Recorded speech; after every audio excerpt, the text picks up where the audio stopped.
नमस्कार दर्शकवृन्द, स्वागत छ यहाँहरूलाई बिजनेस प्लस टेलिभिजनको यो विशेष प्रस्तुति संकटमा अर्थतन्त्रमा। म सङ्गीता कटुवाल। दर्शकवृन्द, हामी यो संकटमा अर्थतन्त्रको विशेष प्रस्तुतिमा विभिन्न विषयहरूसँग सम्बन्धित रहेर कुराकानी गर्दै आएका छौँ। त्यसैगरी आज पनि हामी यो पछिल्लो समयमा कोरोनाले यो जुन गार्मेन्ट उद्योगमा पारेको प्रभाव के कस्तो रहेको छ, त्यसैगरी आगामी आउने दिनहरूमा जुन गार्मेन्ट उद्योगको अवस्था के रहेको छ र सरकारसँग जुन गार्मेन्ट उद्योगहरूको अवस्थाको बारेमा के कस्ता राहत प्याकेजको माग रहेको छ, यस विषयमा केन्द्रित रहेर आज हामी कुराकानी गर्नेछौँ। पछिल्लो समय नेपालमा तयारी पोसाक यानि कि गार्मेन्ट उद्योगहरू धराशायी बन्दै गएका छन्। विगतमा सञ्चालन हुने गरेको मध्ये करिब 95% गार्मेन्ट उद्योगहरू बन्द भइसकेका छन् भने 1.5 दशक अघि नेपालमा 1200 कपडा गार्मेन्ट उद्योग सञ्चालनमा रहेका थिए। 4 लाख नेपालीले प्रत्यक्ष रूपमा रोजगारी समेत पाएका थिए। तर पछिल्लो समय करिब 50 वटा मात्र सञ्चालनमा रहेका थिए भने अहिले यो जुन कोरोनाको सङ्कटले यो देश लकडाउनमा गएसँगै गार्मेन्ट उद्योगको अवस्था के रहेको छ, त्यसैगरी आगामी आउने दिनहरूमा यी उद्योगहरू सञ्चालन गर्नका लागि के कस्ता खालका रणनीतिहरू हुनेछन्, यसै विषयमा केन्द्रित रहेर आज हामी कुराकानी गर्नेछौँ। त्यसैगरी 50 वटा जुन जति पनि गार्मेन्ट उद्योगहरू जुन सञ्चालित थिए यो कोरोनाभन्दा अगाडि 50 वटा पनि धराशायी अवस्थामा चलिरहेका छन् भनेर हामीलाई उद्योगीहरूले भनिराख्नु भएको छ। विश्वव्यापी रूपमा कोरोना सङ्क्रमित तथा यसबाट जुन जति पनि क्षति भएको छ र यतिखेर जुन सबै उद्योग कल कारखानाहरू लगायत बन्द अवस्थामा रहिरहेको बेलामा यो जुन यसको सङ्क्रमण जुन कोरोनाको सङ्क्रमण यतिखेर नेपालमा मात्रै नभएर जुन यतिखेर सारा देशमा यतिखेर यसको सङ्क्रमण व्याप्त रूपमा फैलिरहेको छ। त्यसैगरी नेपालमा सङ्क्रमितको सङ्ख्या कम नै रहे पनि मानवीय क्षति भने छैन। तर सङ्क्रमण फैलिन नदिन गरिएको लकडाउनको आर्थिक र सामाजिक प्रभाव भने उच्च सङ्ख्यामा सङ्क्रमित भएका देशको जत्तिकै नेपालमा पनि परेको छ। यतिखेर देशमा सञ्चालित उद्योग कल कारखाना सङ्घ संस्थाहरू लगायत सबै बन्द अवस्थामा रहेका छन्। त्यसैगरी बन्द अवस्थामा रहँदाखेरि कतिपय जुन उद्योगमा जुन लाग्नुभएका व्यक्तिहरू हुनुहुन्छ, जति पनि मजदुरहरू हुनुहुन्छ, उहाँहरूका लागि भने यतिखेर निकै नै कष्टकर अवस्था रहेको छ। बिहान काम गरेर बेलुका छाक टार्नेहरूका लागि यो जुन कोरोनाको सङ्क्रमणले गर्दाखेरि एकदमै अलिक गाह्रो बनाइदिइरहेको छ, जसले गर्दाखेरि बिहानको छाक खाए बेलुका के खाने भन्ने अवस्था रहेको छ। त्यसैगरी आज हामी विभिन्न व्यक्तित्वहरूसँग यो गार्मेन्ट उद्योगको अवस्था के रहेको छ, यो उद्योगलाई अझ विस्तारित बनाउँदै लग्नको लागि सम्बन्धित निकायहरूबाट के कस्तो खालको पहल हुनुपर्छ र छिमेकी मुलुकहरूमा यसको जुन कच्चा पदार्थको आयात निर्यात के कस्तो रहेको छ, त्यसैगरी कपडाहरू जुन जति पनि नेपालमा उत्पादित जुन जति पनि कपडाहरू छन् तिनीहरूलाई सहज रूपमा लानको लागि सरकारबाट के कस्तो खालको पहल हुनुपर्छ, यसै विषयमा केन्द्रित रहेर आज हामी कुराकानी गर्नेछौँ विभिन्न व्यक्तित्वहरूसँग। त्यसैगरी यो कोरोनाले छिमेकी र विश्वका अन्य देशमा परेको कोरोनाको आर्थिक असरको प्रभाव पनि नेपालमा पनि परिसकेको छ र पर्ने निश्चित देखिएकाले नेपालमा कोरोनाको कारणले गर्दा तत्कालै प्रभावित व्यक्तिहरू भनेका गरिब र दैनिक ज्यालादारीमा जीवनयापन गर्ने व्यक्तिहरू रहेको देखिन्छ। लकडाउनका कारणले गर्दाखेरि उनीहरूको रोजीरोटी र दैनिक जीवनयापनमा सङ्कट परिरहेको अवस्था छ। त्यसैगरी पछिल्लो समयमा यो गार्मेन्ट उद्योग धराशायी भएसँगै जति पनि सञ्चालित उद्योगहरू छन्, गार्मेन्ट उद्योगहरू किन यसरी धराशायी भइरहेका छन्, सम्बन्धित निकायबाट किन पहल भएको छैन, त्यसैगरी नेपाली उत्पादन विदेशी भन्दा अलिकति महँगो भएको हो कि भन्ने कतिपयको बुझाइ पनि रहेको छ। यसको वास्तविक कुरा के रहेको छ, यस विषयमा केन्द्रित रहेर हामी कुराकानी गर्नेछौँ। त्यसैगरी भारतसँग अनौपचारिक व्यापार सबैजसो वस्तुमा छ। धागो र कपडा व्यवसायलाई मात्रै यसले अलिकति किन तर्साइरहेको छ, त्यसैगरी अवैध आयातको हिस्सा कसरी के कस्तो रहेको छ, त्यसैगरी यसले यति ठुलो किन भइरहेको छ, जति पनि कपडाहरू बाहिरबाट आइरहेका छन् र यस विषयमा के कसरी यसलाई न्यूनीकरण गर्न सकिन्छ भन्ने विषयमा केन्द्रित रहेर आज हामी कुराकानी गर्नेछौँ। यतिखेर हामीसँग हुनुहुन्छ प्रत्यक्ष स्काइपमा जोडिनु भएको छ गोल्यान समूहका अध्यक्ष पवन गोल्यानज्यू हुनुहुन्छ। उहाँसँग कुरा गरौँ। अध्यक्षज्यू, यहाँलाई स्वागत छ। नमस्ते। हजुर, अहिले यो कोरोनाले गर्दाखेरि अधिकांश क्षेत्र यतिखेर सङ्कटमा रहेका छन्। त्यसै गरी अहिले पछिल्लो समय आज हामी विशेष गरी केन्द्रित रहेका छौँ गार्मेन्ट उद्योग सँग जुन सम्बन्धित रहेर कुराकानी गरिरहेका छौँ। यो पछिल्लो समयमा गार्मेन्ट उद्योगको अवस्था के कस्तो रहेको छ र यो कोरोनाले गार्मेन्ट उद्योगमा के कस्तो खालको असर पारेको छ, हामीलाई जानकारी गराइदिनुहोस्। यो कोरोनाको प्रभाव त हेर्नुहोस् सबै इन्डस्ट्रीमा नै परेको छ। यो कुनै छुट्टै गार्मेन्टलाई मात्रै पर्ने अरूलाई नपर्ने भन्ने होइन। पक्कै पनि सबै अहिले लकडाउन भएको हुनाले सबै उद्योग प्रायः जसो बन्दै छन्। तर यो कोरोना प्रभावित हुनुभन्दा अगाडि दुई किसिमका गार्मेन्ट उद्योग छन् हाम्रो देशमा। एउटा चाहिँ विदेशमा चाहिँ एक्सपोर्ट गर्ने उद्योगहरू, त्यसको चाहिँ म चाहिँ राइट मान्छे होइन त्यसको लागि कुरा गर्नको लागि। त्यसमा चाहिँ प्रकाश पार्नको लागि यहाँले चाहिँ गार्मेन्ट एसोसिएसनबाट कुरा गर्नुभयो भने राम्रो हुन्छ। जति मलाई थाहा छ त्यसको चाहिँ अलि समस्यामै थियो त्यो उद्योग, अलि त्यति राम्रो फस्टाइरहेको थिएन। अर्कोतिर चाहिँ नेपालमा चाहिँ स्वदेशी चाहिँ मार्केटको लागि उत्पादन गर्ने गार्मेन्ट उद्योगहरूको चाहिँ कुरा म भन्न सक्छु, किनभने हामी त्यो उनीहरूसँग जोडिएका छौँ। हामी धागो उत्पादक भएको हुनाले र नेपालमा चाहिँ कसरी धागोजन्य वस्तुहरू या टेक्सटाइल गार्मेन्टको कसरी विकास होस् भन्नेमा आफै पनि लागेको हुनाले त्यसको अहिले पछिल्लो दिनमा अलिकति पहिलाभन्दा अलिकति बेटर भएको छ। किनभने डिमान्डको अहिलेसम्म पनि 5% मात्रै नेपाली गार्मेन्ट उद्योगहरूले सप्लाई गरिरहेका छन्। 95% इम्पोर्ट भइरहेको छ। त्यसको मूल कारण चाहिँ तपाईँको अन्डर इन्भोइसिङ र स्मग्लिङ नै हो।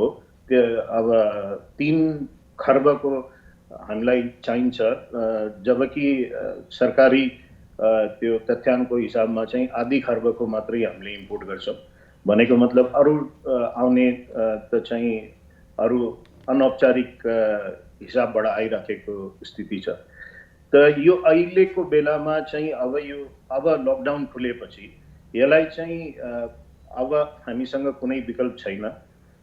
जुन तपाईँले अघि भन्नुभयो, यो अब कामदारहरूले काम पाएको छैनन्, अरू उद्योगहरू बन्द हुन्छन् अथवा हाम्रा युवाहरू फर्केर आउँछन्, विदेशबाट फर्केर आउँछन्, उनीहरूलाई ठुलो रूपमा काम लगाउनको लागि यो गार्मेन्ट उद्योग एउटा हुनसक्छ जसमा चाहिँ 10-10, 20-20, 25-25 कामदार भएको उद्योगहरू, हजारौँको सङ्ख्यामा उद्योगहरू लगाउन सकिन्छ र त्यसमा चाहिँ कपडाको आपूर्ति नेपालबाटै गर्न सकिन्छ। धागो नेपालमा प्रशस्त उत्पादन छ, त्यसको चाहिँ कपडा पनि नेपालमा उत्पादन गरेर परिपूर्ति गर्न सकिन्छ।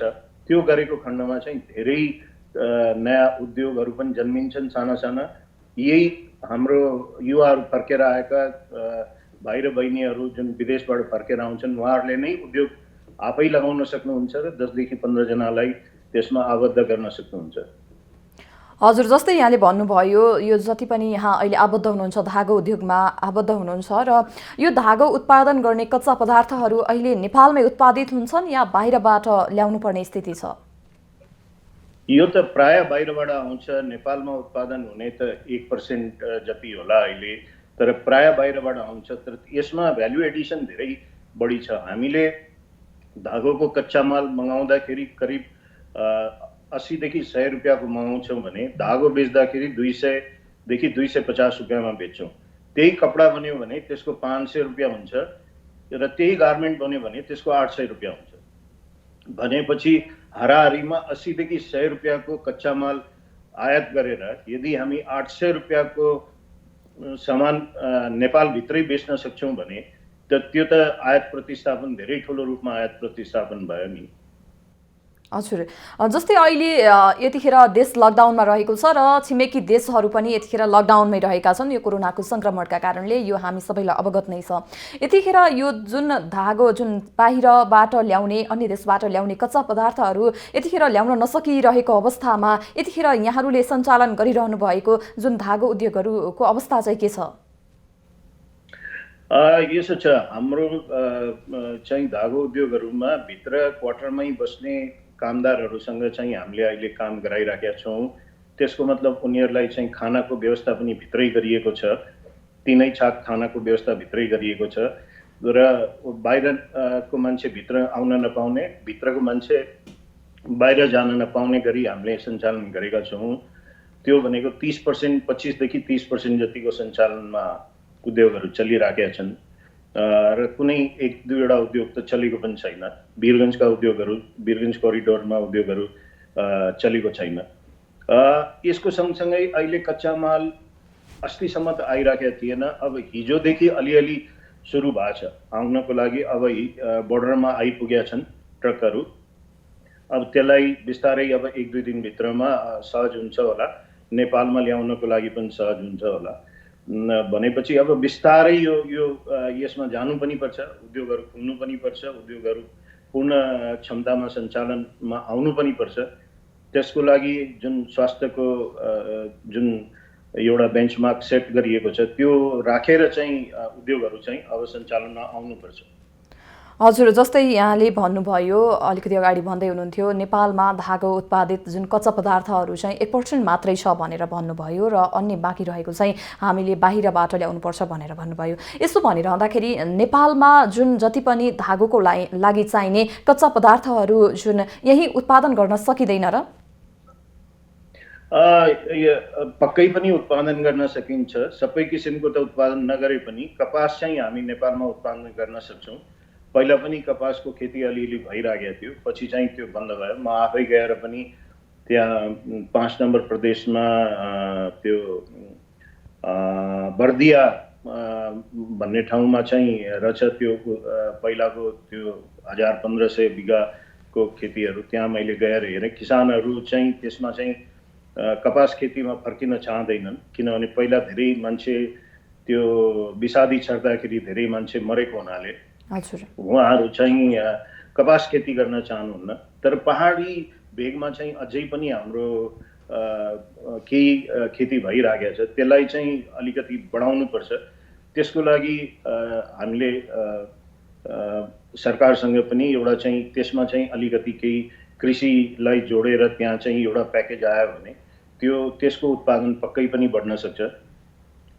यो यो यो यो बढाउनु अबको आवश्यकता त्यो हुन्छ पनि। धेरै ठुलो परिमाणमा चाहिँ त्यसलाई हामी उत्पादन गरेर चाहिँ हाम्रो जति क्षमता छ त्यो हिसाबले पनि उत्पादन गर्यो भने धेरै ठुलो उत्पादन हुन्छ त्यसमा। हजुर, जस्तै यो धागो उद्योगहरूको चुनौती चाहिँ के देख्नुहुन्छ यहाँले? चुनौती भनेको त हेर्नुहोस्, अहिले यो यत्रो ठुलो सबभन्दा ठुलो कामदार भएको उद्योगै आज धागो उद्योग मध्ये नै पर्छ। रिलायन्स स्पिनिङ भनेको 4300 कामदारलाई ओगटेर काम दिएको छ।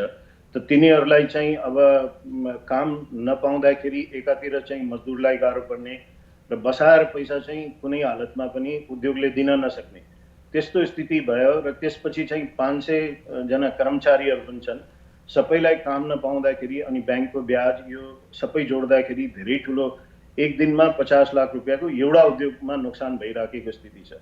त्यसैले अब उद्योगहरू चाहिँ यो सबभन्दा ठुलो चुनौती चाहिँ अब यो कुरा गरेर यसको मतलब मैले यो भन्न खोजे होइन कि राज्यले यसमा चाहिँ ठुलो हिसाबले यो सबै पैसा राज्यले तिर्नुपर्छ भन्ने कुरा आउँदैन पनि, किनभने राज्य आफै अहिले समस्यामा छ। अब राजस्वहरू घटेको स्थिति छ। मेरो भनाइ के हो भने अब चाहिँ उद्योगहरू सञ्चालनमा आउनु पर्यो र बिस्तारै हामीले चाहिँ यसलाई मेकअप गर्न सक्छौँ। अब तपाईँले छिमेकीको कुरा गर्नुभयो, बङ्गलादेशमा गार्मेन्ट फ्याक्ट्रीहरू पूर्ण रूपमा सञ्चालनमा आइसकेका छन्। सरकारले त्यसको लागि विशेष व्यवस्था गरेर इन्डस्ट्रीको पहिचान गरेर, किनभने गार्मेन्ट त्यहाँबाट $50 बिलियन एक्सपोर्ट हुन्छ, गार्मेन्ट 50 खर्बको एक्सपोर्ट हुन्छ वर्षमा। त्यसलाई चाहिँ जीवित राख्नको लागि त्यसलाई चाहिँ विशेष व्यवस्था गरेर उत्पादन सुरु गरिसकेका छ। त्यस्तै सरकारले यो विशेष गरिकन एक्सपोर्ट ओरिएन्टेड इन्डस्ट्री र आयात प्रतिस्थापनको उद्योगहरूलाई तुरुन्तै सञ्चालनमा अब ल्याउनुपर्छ। त्यसको लागि जे पनि व्यवस्था गर्नुपर्छ त्यो व्यवस्था गरिदिनु पर्ने हुन्छ। हजुर, यहाँले भन्नुभयो, बङ्गलादेशको उदाहरण पनि दिनुभयो होइन? अहिले नेपालमा जति पनि जुन यो कोरोनाभन्दा अगाडि जति पनि जुन गार्मेन्ट उद्योगहरू, धागो उद्योगहरू रहेका छन्, तिनीहरू चाहिँ अलिकति कतिपय उद्योगहरू चाहिँ अलिकति धराशायी अवस्थामा रहेको पनि देखिन्छ। किन यस्तो भइरहेको होला? त्यसमा त्यो सबभन्दा ठुलो कारण मैले सुरुमै भने यो के हो भने यो न्यून बीजीकरण, रङ डिक्लेरेसन र चाहिँ यो तस्करीबाट आउने नै ठुलो चाहिँ कारण हो त्यसको। बाहिरबाट आउँदाखेरि ट्याक्स नपर्ने, नेपालमा चाहिँ सबै किसिमको ट्याक्स बुझाउँदाखेरि त्यो कस्टिङमा नआउने र खुला सिमानाले गर्दाखेरि पनि त्यो चाहिँ अब इन्डियाको एक्जाम्पल लिँदाखेरि त्यहाँ चाहिँ जीएसटी 5% छ भने हाम्रो नेपालमा भ्याट 13% छ। त यसले गर्दाखेरि पनि त्यो समस्या अलि आइराखेको छ। ल ठिक छ, काठमाडौँमा त्यतिको हिसाबमा समस्या नहोला, तर तपाईँको तराई भेगमा चाहिँ जहाँ बोर्डर एरिया छ त्यहाँ चाहिँ पुरै मार्केटमा चाहिँ इन्डियन कपडाहरू र इन्डियन गार्मेन्टहरूको छापछापी छ। त्यसलाई चाहिँ सरकारले अब चाहिँ कडाई गर्नुपर्छ, अब चाहिँ ठुलै रूपमा कडाई गर्नुपर्छ। यो खुला सिमाना छ, हामी गर्न सक्दैनौँ भन्ने चाहिँ हुँदैन। अबको दिनमा चाहिँ त्यसलाई यदि कडाई गर्यो भने एक त सरकारको राजस्व बढ्छ, अर्कोतिर चाहिँ उद्योगहरू नेपालमा फस्ट्याउँछन्। यो एक्जाम्पल चाहिँ गार्मेन्टको लागि मात्रै होइन, सबै प्रकारको उद्योगको माथि लागू हुन्छ यो कुरा। हजुर, अलिकति अहिले यो नेपालीहरूको बुझाइ, नेपाली दाजुभाइ दिदीबहिनीहरूको बुझाइ के रहेको छ भने नेपाली उत्पादन भन्दाखेरि पनि विदेशी उत्पादन चाहिँ जुन कपडाहरूको कुरा गरिरहँदाखेरि विदेशी कपडाहरू चाहिँ अलिकति सस्तो रहेको, तर नेपालमै उत्पादित अर्ग्यानिक कपडाहरू चाहिँ अलिकति महँगो छ भन्ने एउटा बुझाइ पनि रहेको छ। यस विषयमा अलिकति प्रश्न बनाइदिनुहोस्। यो धन्यवाद, धेरै राम्रो क्वेसन सोध्नुभयो तपाईँले। दुईटा कुरा छ, एउटा यो छ कि महँगो रहेको छ भन्ने एउटा कुरा भयो। अर्को कुरा के छ भने चाहिँ क्वालिटी राम्रो छैन, भुवा निस्किन्छ भन्ने कुरा पनि छ। त त्यो हामीले करिब 6-7 महिना अगाडि यो धागोजन्य वस्तुको टुँडिखेलमा चाहिँ मेला लगाएको थियौँ। त्यहाँ चाहिँ त्यो यो होइन, यो तपाईँको मेला लगाउँदा औद्योगिक मेला, धागो तथा टेक्सटाइल फेयर लगाएको थियौँ हामीले, यार्न एन्ड टेक्सटाइल फेयर भनेर लगाएको थियौँ। त्यसमा चाहिँ तपाईँको कपडा, गार्मेन्ट सबै थियो। त्यहाँ आउने करिब 2 लाख मान्छेले अवलोकन गरे त्यो मेलालाई। 7 दिनको मेला थियो। र पहिला पनि 1-2 वर्ष अगाडि पनि हामीले गरेका थियौँ। त्यसमा चाहिँ प्राय आम जनताको भ्यू के आयो भने नेपालको उत्पादन धेरै राम्रो छ, यस्तो पनि नेपालमा बन्छ भन्ने कुरा आयो, एउटा कुरा। अर्को चाहिँ यति सस्तो रहेछ भन्ने कुरा पनि आयो। यो के छ भने यो ब्रान्डिङ नभएको हुनाले नेपाली उत्पादन चाहिँ नेपाली भनेर बेचिँदैन बजारमा। त्यो चाहिँ विदेशी भनेर, कोरियन, चाइनिज, इन्डियन यस्तो भनेर, ताइवान भनेर यस्तो भनेर बेचिन्छ, या अथवा कुनै बाहिरको ब्रान्डको कपी गरेर बेचिन्छ। त्यसले गर्दाखेरि त्यसको चाहिँ नेपाली उत्पादन हो भन्ने कुरा चाहिँ आम जनतालाई थाहै छैन।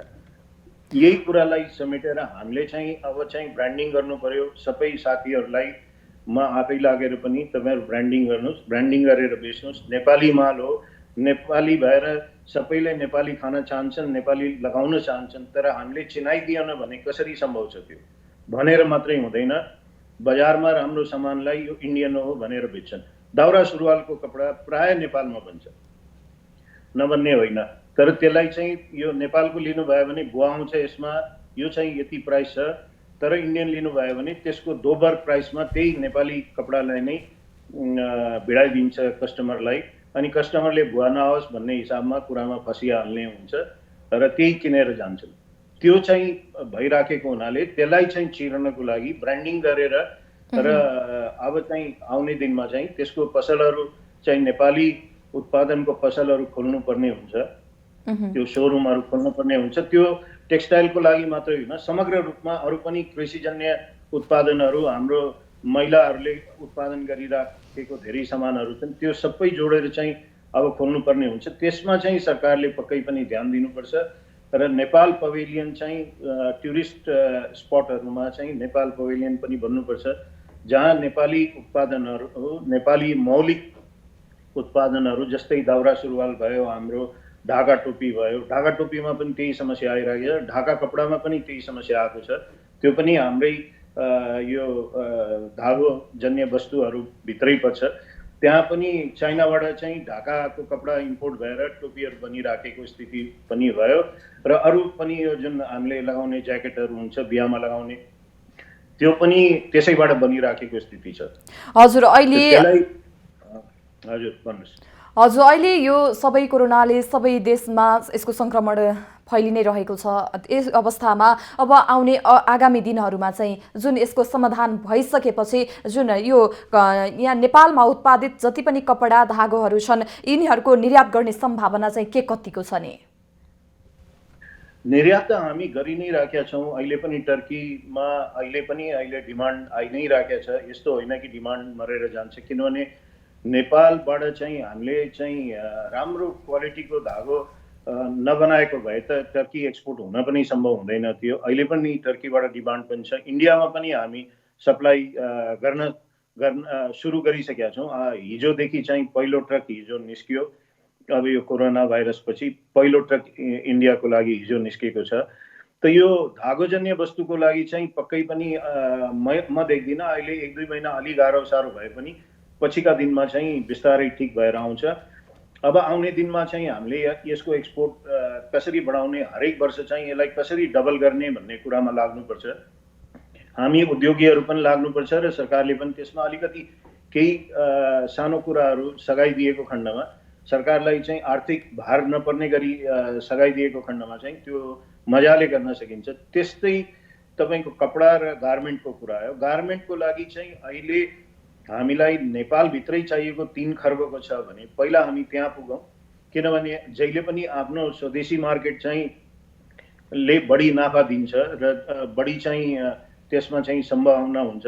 त्यसपछि चाहिँ हामीले चाहिँ कपडा पक्कै पनि बङ्गलादेश एक्सपोर्ट गर्न सक्छौँ। 50 खरबको त्यहाँ एक्सपोर्टको मार्केट छ भने हामीले धागोको सट्टा चाहिँ कपडा बनाएर एक्सपोर्ट गऱ्यौँ भने त्यो चाहिँ धेरै ठुलो चाहिँ मार्केट हुन सक्छ। त्यस्तै गार्मेन्टमा पनि पकेटमा केही कुराहरू चाहिँ एक्सपोर्ट गर्न सकिएला।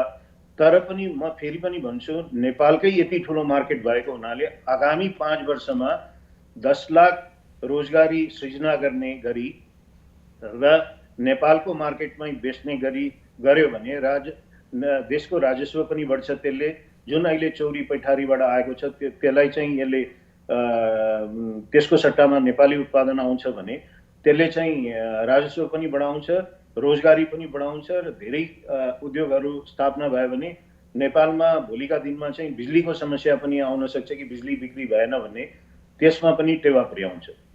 हजुर, मैले अन्त्यमा यहाँलाई एउटा प्रश्न गर्न चाहे, छोटकरीमा एन्सर दिनुहोला। यो जति पनि अहिले नेपालमा उत्पादित धागो तथा गार्मेन्ट उद्योगहरू छन् त्यसका लागि चाहिँ सरकारले कस्तो खालको राहत प्याकेज ल्याउनुपर्छ जस्तो लाग्छ यहाँलाई? यसको लागि 2-3 वटा कुरा मात्रै गरिदिए पुग्छ। एउटा त चाहिँ इम्पोर्टलाई अलि महँगो बनाइदिनु पर्यो। अब यो कोभिड-19 सरचार्ज चाहिँ विदेशबाट आउने गार्मेन्ट र कपडामा चाहिँ लगाइदिनुपर्छ।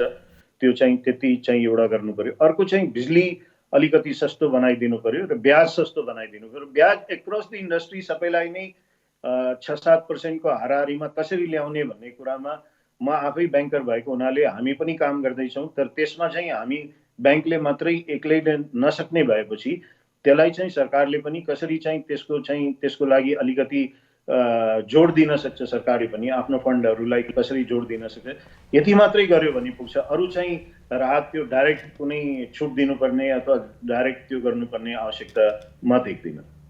हस्, यहाँलाई समय र संवादका लागि धन्यवाद। धन्यवाद, नमस्ते। दर्शकवृन्द, हामीसँग प्रत्यक्ष स्काइपमा जोडिनु भएको थियो गोल्यान समूहका अध्यक्ष पवन गोल्यानज्यू हुनुहुन्थ्यो र उहाँले भन्दै हुनुहुन्थ्यो अहिले जति पनि नेपालमा उत्पादित धागो तथा गार्मेन्ट उद्योगहरू छन् तिनीहरूको अवस्था कस्तो रहेको छ भन्ने विषयमा हामीलाई जानकारी गराउँदै हुनुहुन्थ्यो।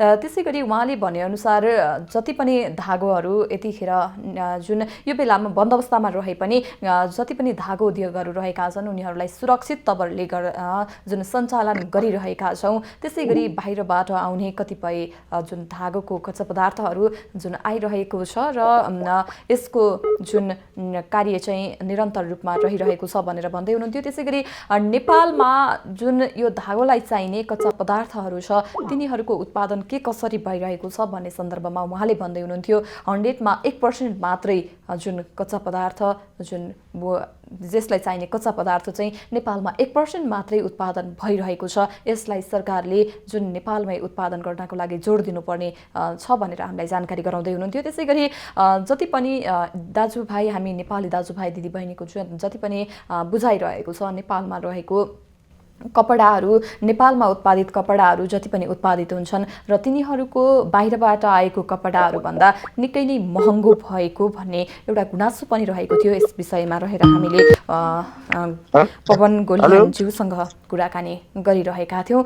दर्शकवृन्द, आज हामी केन्द्रित रहेका छौँ नेपालमा उत्पादित धागो तथा धागोजन्य जति पनि उत्पादनहरू रहेका छन्, त्यसै गरी गार्मेन्ट उद्योगको अवस्था के रहेको छ भन्ने विषयमा केन्द्रित रहेर हामी कुराकानी गरिरहेका छौँ।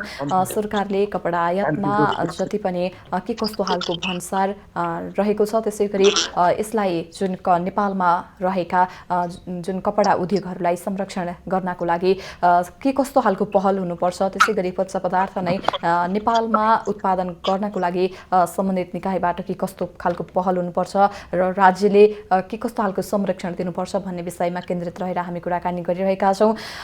यतिखेर देश लकडाउनमा रहेको छ, त्यसै गरी देश लकडाउनमा रहेसँगै यतिखेर उद्योग कल कारखानाहरू जति पनि मझौला उद्योगहरू, ठुला उद्योगहरू बन्द अवस्थामा रहेका छन् र तिनीहरूमा कतिपय उद्योगहरू चाहिँ अलिकति त्यसमा सुरक्षित तवरले सञ्चालनमा रहिरहेका भनेर पनि जानकारी आइरहेको छ। पछिल्लो समय नेपालमा तयारी पोसाक, त्यसै गरी गार्मेन्ट र धागोजन्य जति पनि कच्चा पदार्थहरू छन्, उद्योगहरू छन्, धराशायी बन्दै गएको देखिन्छ र कतिपय जुन गार्मेन्टहरू यतिखेर बन्द अवस्थामा छन् र यो जुन कोरोनाको सङ्क्रमण हुनुभन्दा अगाडि, त्यसै गरी देश लकडाउनमा जानुभन्दा अगाडि पनि जति पनि उत्पादित, जति पनि सञ्चालित धागो उद्योगहरू रहेका छन्, गार्मेन्ट उद्योगहरू रहेका छन्, तिनीहरूको अवस्था के रहेको छ, त्यसै गरी आगामी आउने दिनहरूमा के कस्तो खालको पहल हुनेछ भन्ने विषयमा केन्द्रित रहेर हामी विभिन्न व्यक्तित्वहरूसँग कुराकानी गरिरहेका छौँ। विगतमा सञ्चालन हुने गरेको मध्ये करिब 95% गार्मेन्ट उद्योगहरू यतिखेर बन्द अवस्थामा रहेका छन्। 1.5 दशक अघि नेपालमा 1200 कपडा गार्मेन्ट उद्योगमा सञ्चालन रहेको जुन तथ्याङ्क रहेको छ, 4 लाख नेपालीले प्रत्यक्ष रूपमा रोजगारी समेत पाएका थिए। तर पछिल्लो समयमा करिब 50वटा मात्र सञ्चालनमा रहेका छन् उद्योगहरू, जुन गार्मेन्ट उद्योगहरू।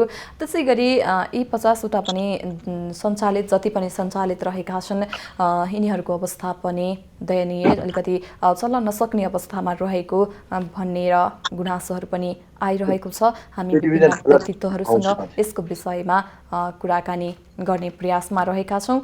विश्वव्यापी रूपमा कोरोना सङ्क्रमित तथा यसबाट मृत्यु हुनेको सङ्ख्या जुन लगातार बढिरहँदा जुन नेपाल पनि यसबाट अछुतो रहन सकेन र जति पनि अहिले नेपालमा सङ्क्रमितहरू भेटिएका छन्, यो सँगै यो भने मानवीय क्षति भने खासै भएको छैन। तर सङ्क्रमण फैलिन नदिन गरिएको लकडाउनको आर्थिक र सामाजिक प्रभाव भने उच्च सङ्ख्यामा सङ्क्रमित भएका देशको जत्तिकै नेपालमा पनि परेको छ। यतिखेर देश लकडाउनमा रहेको छ। देश लकडाउनमा रहेसँगै जति पनि आफ्नो रोजीरोटीको लागि काम गरिरहनु भएका मजदुर तथा जति पनि उद्योगहरू रहेका थिए, उनीहरू त्यो अहिले अब बन्द अवस्थामा रहेका छन् र बिहान काम गरेर बेलुका छाक टार्नेहरूका लागि भने यतिखेर निकै नै कष्टकर अवस्था रहेको छ। त्यसै गरी सरकारले पनि भनिरहेको छ, घरमै बसिदिनुहोस्, आफ्नो परिवारलाई बचाउनुहोस्, त्यसै गरी देशलाई बचाउनुहोस् भनेर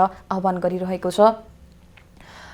यो जुन पालना कतिपय स्थानमा, कतिपय ठाउँबाट भइ पनि रहेको छ, त्यसै गरी सबैलाई सहयोग गरौँ भन्ने एउटा सरकारको आह्वान पनि रहेको छ र यसलाई पालना पनि गरिदिनुहोला र गर्नुपर्छ। यो हामी सबै नागरिकको दायित्व पनि हो। यतिखेर हामीसँग प्रत्यक्ष जोडिनु भएको छ चण्डीप्रसाद ढकालज्यू हुनुहुन्छ। उहाँ पूर्व अध्यक्ष नेपाल उद्योग वाणिज्य महासङ्घका पूर्व अध्यक्ष हुनुहुन्छ। हामी उहाँसँग कुराकानी गर्नेछौँ। चण्डीराजज्यू, यहाँलाई स्वागत छ। धन्यवाद। खोइ त्यो बहिनीको त आएन त यहाँ। हामीलाई सुन्नु भएको छ यहाँले? म एकदम राम्रो सुनेको छु। हजुर, अहिले देश यतिखेर सबै देशहरू जति पनि यो कोरोनाले संक्रमण भएका देशहरू यतिखेर लकडाउनमा रहेका छन्, कतिपय खुल्ने क्रममा रहेका छन् भने यसले नेपाललाई पनि अछुतो राख्न सकेन यो कोरोनाले। र यतिखेर हामीलाई अवगत नै छ, यतिखेर सबै उद्योग कल कारखानाहरू लगायत सबै क्षेत्रलाई यसको जुन प्रभाव परि नै रहेको छ। र आज हामी विशेष गरी केन्द्रित रहेका छौँ यो गार्मेन्ट उद्योग, नेपालमा उत्पादित जति पनि सञ्चालित गार्मेन्ट उद्योगहरू रहेका छन् यिनीहरूको जुन अवस्था के रहेको छ हामीलाई छोटकरीमा जानकारी गराइदिनुहोस्। ल बहिनी, सबभन्दा धन्यवाद है कि मलाई यो स्काइपमा कनेक्ट गर्नुभएकोमा। मेरो नाम चाहिँ चण्डीराज ढकाल हो र म उद्योग वाणिज्य महासङ्घको पूर्व अध्यक्ष र विशिष्ट सदस्य र सार्कको CCI को भाइस प्रेसिडेन्ट पनि हो है। अब अहिले वास्तवमा नेपालमा विगत केही वर्षदेखि नै तयारी पोसाक उद्योगको चाहिँ अलिक खस्किँदो अवस्थाहरू नै रहेको हो। हामी र बङ्गलादेशले करिब सँगै सुरु गरेको उद्योग आज बङ्गलादेशले करिब 50 अरब डलरको एक्सपोर्ट र 20 लाखभन्दा बढी मान्छेलाई प्रत्यक्ष रूपमा रोजगारी दिएको छ भने हामीले चाहिँ एक जमानामा कमसेकम हामी पनि 18-20 अरबको एक्सपोर्ट गरिसकेको उद्योग, 2 लाखभन्दा बढीलाई रोजगारी दिएको उद्योग अहिले एक हिसाबले धरातलै भएको अवस्था छ र 4-5 अरबभन्दा बढीको पनि निर्यात नभएको वस्तु परिस्थितिहरू छ। तर मलाई के लाग्छ भने अहिलेको अवस्थामा अहिले के छ भनेदेखि तयारी पोसाक उद्योगलाई रिभाइभ गर्नुपर्ने र तयारी पोसाक उद्योगलाई पुनः सञ्चालनमा ल्याउनु पर्ने अति आवश्यक छ मलाई लाग्दछ। किनभने अहिले अब यो कोरोना भाइरसको यो कोभिड-19 पछिको अवस्थामा करिब 15देखि 20 लाख श्रमजीवी युवाहरू चाहिँ वैदेशिक रोजगारबाट नेपाल फिर्ने र बेरोजगारी हुने परिस्थितिहरू देखिएको छ र राज्यलाई हामीले भनेका पनि छौँ। र यो अहिलेको अवस्थामा तयारी पोसाक उद्योग जुन लेबर इन्टेन्सिभ पनि हो, निर्यातमूलक पनि हो र यो उद्योगलाई हामीले रिस्ट्रक्चरिङ गर्न सक्यौँ, यसलाई रुग्न उद्योगको एउटा चाहिँ ट्रिटमेन्ट दिएर क्यापिटल इन्जेक्ट गरेर यसलाई चाहिँ पुनर्तालिकीकरण गरेर अगाडि बढाउन सक्यो भने राज्यले बेरोजगारीको लागि खोप्नुपर्ने ठुलो एउटा समस्या चाहिँ भोलि चाहिँ यसले चाहिँ एड्रेस गर्न सक्दछ। र आज वास्तवमा हामी तयारी पोसाकको बजार युरोप र अमेरिका मात्र नभएर भारत पनि भइसकेको छ र अरू पनि मुलुकहरू अहिले अरू एसियन मुलुकहरू पनि अब तयारी पोसाकको लागि चाहिँ नेपाल जस्तो बजारहरू, बङ्गलादेश जस्तो बजार, श्रीलङ्का जस्तो देशहरू म्यानुफ्याक्चरिङ हबको रूपमा चाहिँ आउने अवस्थाहरू छ। र अहिले फेरि अमेरिकाले चीनमाथि विभिन्न किसिमको प्रतिबन्ध लगाइरहेको अवस्थामा र विभिन्न प्रोडक्टहरूमा ट्यारिफ चाहिँ 25% इन्क्रिमेन्ट दिएको अवस्थामा भोलि चीन जुन अमेरिकाको होइन विश्वकै तयारी पोसाकको नम्बर 1 निर्यात देश थियो, अब त्यहाँका लगानीकर्ताहरू, त्यहाँका म्यानुफ्याक्चररहरू पनि अब अप्सन बजार खोजिरहेको अवस्था छ कोरियनहरूले। त्यसले गर्दाखेरि मलाई लाग्छ अब यो हाम्रो लागि एउटा अपर्च्युनिटी पनि हो। यदि राज्यले एउटा सहज ढङ्गमा र वित्तीय क्षेत्रले एउटा कम्फोर्टेबल किसिमको चाहिँ इन्भाइरोमेन्ट बनाउने हो भनेदेखि भोलि तयारी पोसाक उद्योगले एउटा ठुलो नै किसिमको चाहिँ फड्को मार्न सक्दछ र अहिलेको जुन परिस्थिति छ त्यो परिस्थितिभन्दा अलिक भिन्न ढङ्गले, यो परिस्थितिभन्दा अलिकति भिन्न ढङ्गले अलिक मोडर्नाइज रूपमा अलिक मास प्रोडक्सनमा लिएर अगाडि बढ्न सक्ने थुप्रै सम्भावनाहरू छन्। त्यसको लागि मैले अघि पनि भने अब कतिपय लोनहरूलाई क्यापिटलाइज गरिदिने, रिस्ट्रक्चरिङ गरिदिने, अलिकति सफ्ट लोन इन्ट्रेस्टहरू उपलब्ध गराउने जस्तो राज्यले अलिकति एग्रेसिभ किसिमका तर प्रोडक्टिभ पोलिसी लिने हो भनेदेखि तयारी पोसाक उद्योग फेरि एकचोटि राम्रोसँग स्थापना हुन सक्छ।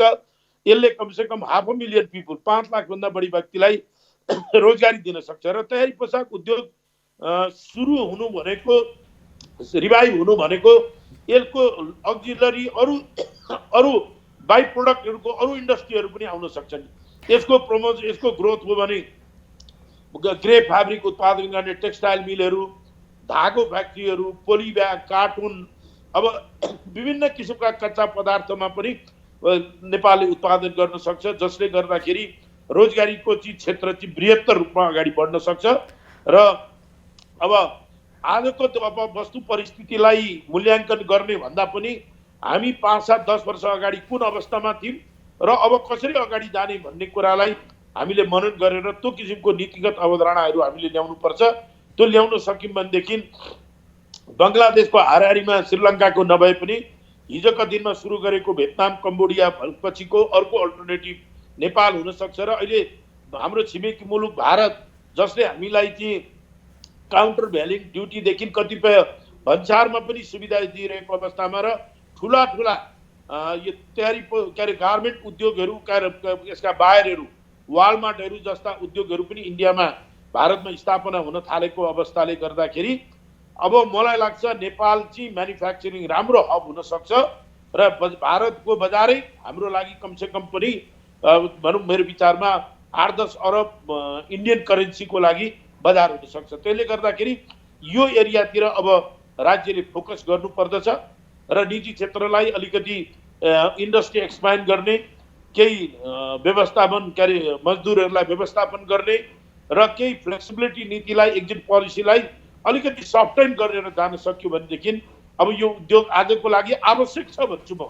अनि नेपालसँग कार्पेट गार्मेन्ट निर्यातमूलक 2-4 वटा 5 वटा प्रोडक्सन जो लेबर इन्टेन्सिभ छन्। अब त्यो उद्योगहरूलाई हाम्रो लगानीकर्ताको आवश्यकता त आफ्नो ठाउँमा छँदैछ, त्योभन्दा पनि अब राज्यले आफ्नो आवश्यकता ठानेर क्षेत्रगत रूपमा प्रदेशगत रूपमा चाहिँ यसको लगानी यसको उत्पादनका क्षेत्रहरूलाई यसलाई बृहत्तर रूपमा अभिवृद्धि गर्नुपर्छ, जुन भोलि राज्यको लागि वैदेशिक मुद्रा विदेशी मुद्राको लागि र वैदेशिक रोजगारमा जाने उद्योग के अरे युवा जनशक्तिहरूलाई स्वदेशमै रोजगारी दिनको लागि बहुत उपयुक्त कमोडिटी एउटा क्षेत्र हुन सक्छ भन्ने मैले महसुस गरेको छु। हजुर, जस्तै यहाँले भनिरहनु नै भएको छ, जति पनि अहिले नेपालमा उत्पादित जुन धागोहरू रहेका छन् यिनीहरूको अवस्थाको बारेमा त यहाँले अवगत गराइ नै सक्नु भएको छ। तर सरकारले कपडा आयातमा भन्सार बढाएर संरक्षण त दिइरहेको छ, जुन वस्तुको कच्चा पदार्थ नै नेपालमा छैन त्यसलाई राज्यले संरक्षण दिनुपर्ने कारण के जस्तो लाग्छ यहाँलाई? होइन, यहाँ सुन्नु न, हरेक संसारमा नि हरेक प्रोडक्टको पूर्ण कच्चा पदार्थ त्यही देशमा नहुन सक्छ। आज जापानले यत्रो महँगो हाई भ्यालु आइटमका अटोमोबाइलहरू बनाउँछ, सबै उसले कि कच्चा पदार्थ बाहिरबाट ल्याउँछ।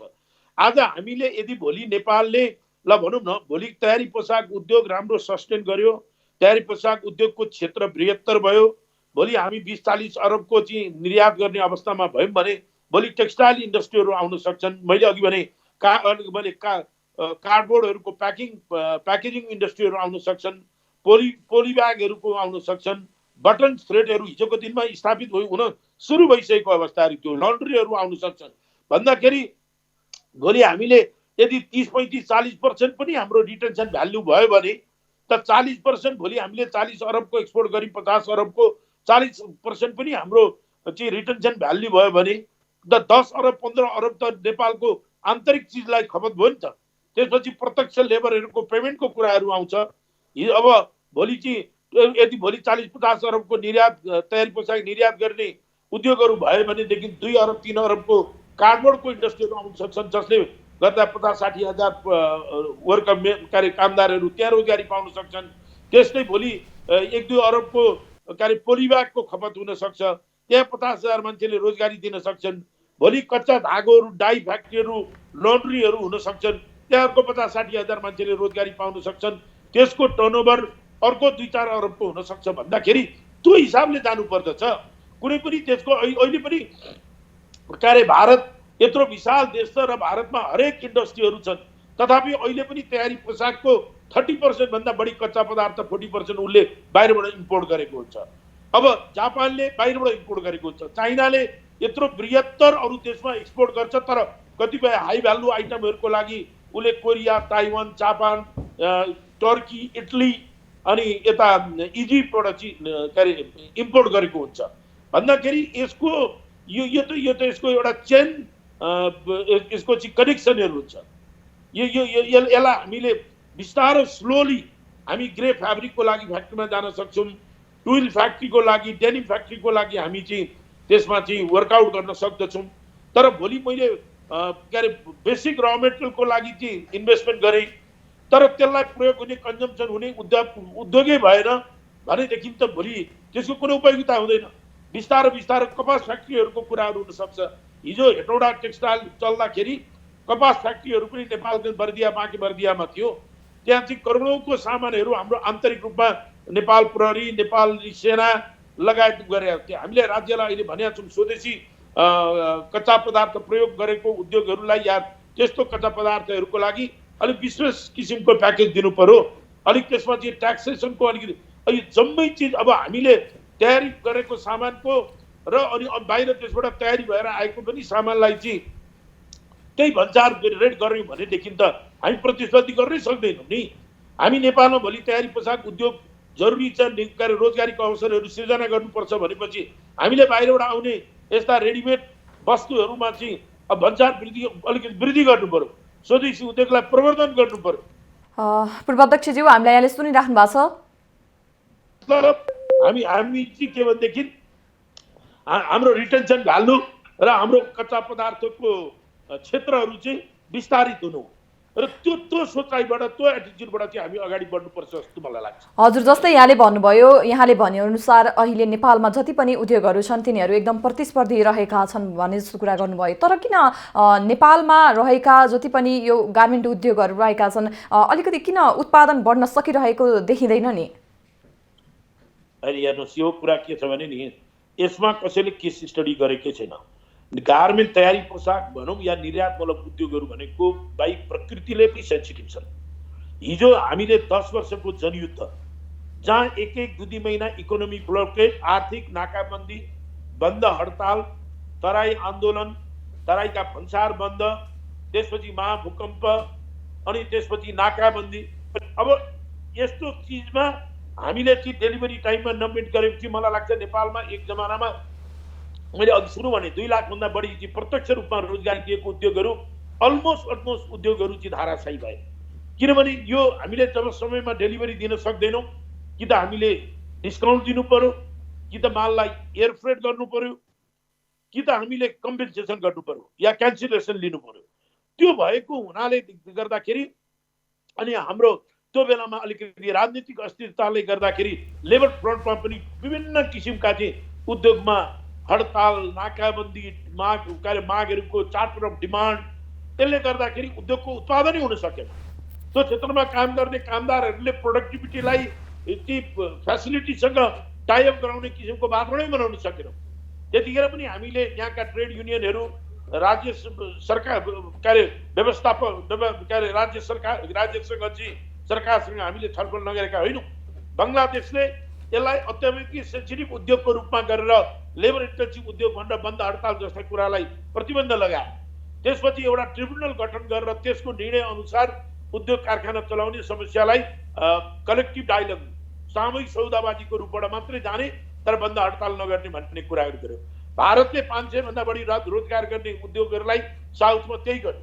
आज पनि हामीले हेरौँ, पाकिस्तानमा हेरौँ, आज पनि हामीले कम्बोडिया भियतनाममा हेरौँ, त्यहाँ कहाँ आन्दोलन हुन्छ, कहाँ त्यहाँ उद्योगी र कामदार र व्यवस्थापनको बिचमा नाराबाजी हुन्छ, कहाँ उद्योगमा लकडाउन हुन्छ। त्यो नभएको कारणले हो हामीले सबै कुरा एउटै चिजमा पाउन सक्दैनौँ नि, केही लिनलाई केही दिनु पनि पर्यो। यदि यो उद्योगलाई रिभाइभ गराएर जाँदाखेरि त्यसमा ठुलो बृहत्तर सम्भावना छ भने त्यो सम्भावनालाई चाहिँ बृहत्तर हितको लागि प्राथमिक क्षेत्रमा फोकल पोइन्टमा राखेर हेर्नु पर्यो। अनि मात्रै मलाई लाग्छ त्यसपछि आउने अरू कन्सिक्वेन्सेसहरू, त्यसपछि आउने अरू नेगेटिभ पक्षहरूलाई चाहिँ हामीले बिस्तारै एड्रेस गरिन्छ। हिजो काठमाडौँका घर घरमा भएका उद्योगहरू आज करोडौँ रुपियाँ अरबौँको लगानी गरेर बाहिर पनि गए। आज एउटा उद्योगले 3-4 हजार त मेरो एउटा मोमेन्टो एपरल्सले नै 4,000 उद्योगभन्दा बढी मान्छेलाई रोजगारी दिएको थियो। त्यस्तै 1,000-1,500 रोजगारी दिने धेरै उद्योगहरू थिए। विराटनगरमा पनि के अरे आइटिसीवालाहरूले ल्याएर चाहिँ सूर्य नेपालले त्यत्रो फ्याक्ट्री खोलेको थियो, अम्बी एप्रोच थियो, वीरगञ्जमा खोलेका थिए। ती उद्योगहरू किन भैरवामा थियो, किन बन्द भयो त भन्दाखेरि त्यो उद्योगको लागि चाहिने अति आवश्यक किसिमको बेसिक किसिमको प्रोटेक्सन र त्यो के अरे सपोर्ट चाहिँ राज्यले पनि भएन, पोलिटिकल पार्टीहरू पनि भएन, स्थानीय निकायहरू पनि भएन। तर अब अहिले मलाई लाग्छ सबैले एउटा कुरा के बुझेको छ भने आज कामदारहरूले पनि बुझेको छ, सरकारले पनि बुझेको छ, राजनीतिक पार्टीहरूले पनि बुझेको छ कि उद्योग व्यवसायको विकास बिना राज्यको विकास हुँदैन र राज्यले मात्रै दिएर रोजगारी हुन सक्दैन। यदि हामीले रोजगारी नदिने, युवा जनशक्तिलाई स्वदेशी उद्योगको उत्पादनसँग नजोड्ने हो भने अब हामी चाहिँ अरूको देशको उत्पादनको सामान किनेर बेच्ने एउटा हबको रूपमा, एउटा मार्केटको रूपमा मात्रै हुन्छौँ, जसले न राज्यको राजस्वमा योगदान दिन सक्छ, न रोजगारीमा दिन सक्छ, न उद्योगको बृहत्तर विकासको लागि, त्यसले चाहिँ उद्योगको एक्सपान्सनको लागि, उद्योगको क्षेत्र विस्तार गर्नको लागि योगदान दिन सक्छ भन्ने कुरा धेरै बुझेको हुनाले अब मलाई हाम्रो निर्धारित समय सकिसकेको छ। यहाँलाई समय र संवादका लागि धन्यवाद। धन्यवाद। दर्शकवृन्द, हामीसँग हुनुहुन्थ्यो चण्डीराज ढकाल, उहाँ पूर्व अध्यक्ष नेपाल उद्योग वाणिज्य महासङ्घका पूर्व अध्यक्ष हुनुहुन्थ्यो र उहाँले भन्दै हुनुहुन्थ्यो नेपालमा जति पनि गार्मेन्ट उद्योगहरू रहेका छन् तिनीहरूको अवस्था जुन अहिले बन्द अवस्थामा रहेका छन् र जति पनि सञ्चालित रहेका छन् तिनीहरूको अवस्था के कस्तो रहेको छ भन्ने विषयमा केन्द्रित रहेर हामीसँग कुराकानी गर्दै हुनुहुन्थ्यो। बिजनेस प्लस टेलिभिजनको यो विशेष प्रस्तुति सङ्कटमा अर्थतन्त्रमा आज हामीले विशेष गरी जुन नेपालमा उत्पादित गार्मेन्ट उद्योगहरूको अवस्था के रहेको छ भन्ने विषयमा केन्द्रित रहेर विभिन्न व्यक्तित्वहरूसँग कुराकानी गर्ने प्रयास गर्यौँ। पालो भएको छ छोटो ब्रेकको।